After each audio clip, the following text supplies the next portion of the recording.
Okay, I'm sure we can all agree the 2020's chaos is something we hope we never have to experience again, except for maybe if you have an animal, then they're happy that you were around. But through that chaos, a lot of industries were destroyed and people were losing their jobs, and the list goes on, obviously. But did it really have an impact on real estate?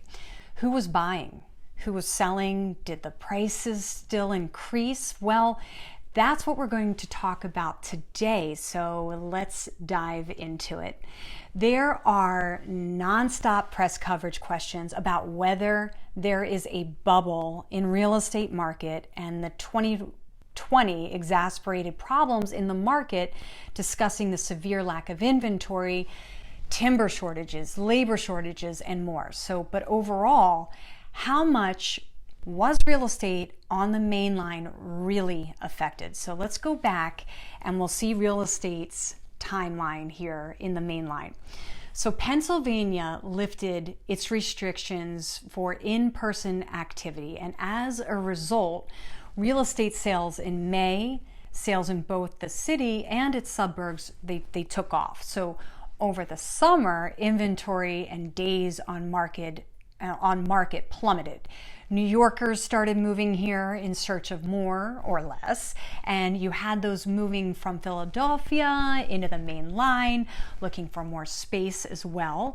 So most trends that were already occurring in the main line real estate were simply exacerbated. And one of the most notable of those trends was those New Yorkers moving to the Philadelphia area. So sales were weakening at the top of the New York City market, and that the condos weren't finding buyers the way they had been, which was very good news for the main line area. And this is roughly a decade-old pattern of net migration from New York to Philadelphia, and it multiplied in 2020. So another trend was simply the search for more space. The majority of non-rural Americans live in the suburbs, and this shows no sign of changing anytime soon. So the millennial generation is now at family-making age, and COVID-driven desire for social distancing simply intensified a tendency to leave the city. So demographically, the bulk of the younger population, that used to be me, but not anymore, was reaching the point where they would naturally say, in the next 3 to 5 years, consider moving to the suburbs because of the family formation. And says Sarah Dolcher, principal of Argosy Real Estate Partners, another reason the real estate market did not take a hit in the main line in general is that the Philadelphia area managed to recover jobs lost in the pandemic. So according to Yardi Matrix, manager of the business intelligence Doug Ressler, the region recovered 56% of the jobs initially lost in March, when the COVID lockdowns abruptly threw the economy into reverse.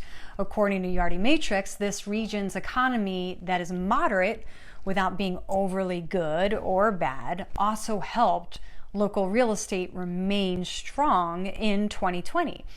Will this continue into the next year?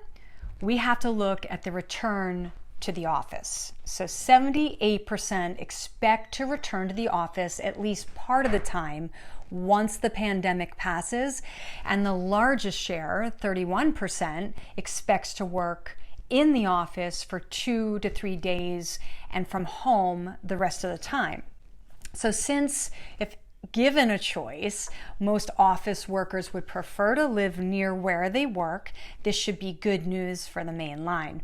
But since working from home is here to stay, and because homeschooling is likely to continue much of the coming year, the types of houses and apartments people probably shift somewhat.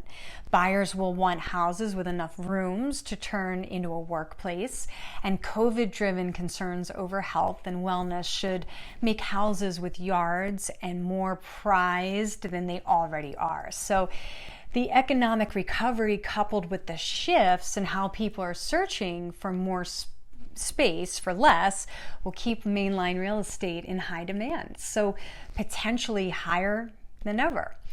We will continue to see those looking into downsizing take advantage of the selling conditions, and those looking to buy to take advantage of the record low mortgage rates. So while many industries felt the hit of the pandemic, the real estate market truly took off. Mainline real estate was most impacted by trends like New Yorkers and the millennials moving out of the cities, but we also saw some international buyers as well.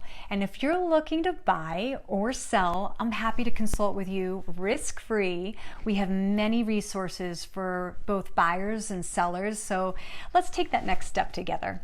Kimmy Rolph sells the mainline and local areas, and if you enjoyed this video, make sure you share it with a friend or a client, and why not check out the video on the screen.